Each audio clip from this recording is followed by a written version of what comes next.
How to turn off location on iPhone without someone knowing.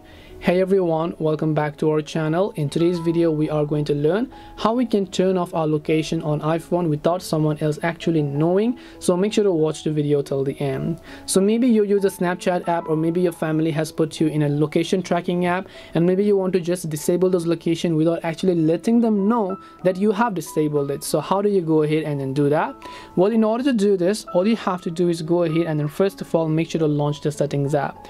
The easiest way you can do this is by simply scrolling down to the privacy and security tab. So let me go ahead and do that, and here you can see location services is currently enabled. What this does is that if you tap on it, any of the applications that has access to your location will be able to find out your current location. You can either turn off your location services as a whole for all of the applications, but if that's not what you're looking for, what you can also do is you can turn this off for individual apps. And to do this, so let's take Snapchat as an example. I'll select Snapchat. Yours could have been set to always or while using the app. So if you want to turn off location without actually having anybody know, you can just set to never. This way Snapchat will not be able to access your location. Or if you want the whole system to not use your location, you can come back and turn off location services as a whole. So hope this video helped you understand your question. If you have got any more queries, feel free to leave them down. Thank you for watching and see you in the next video.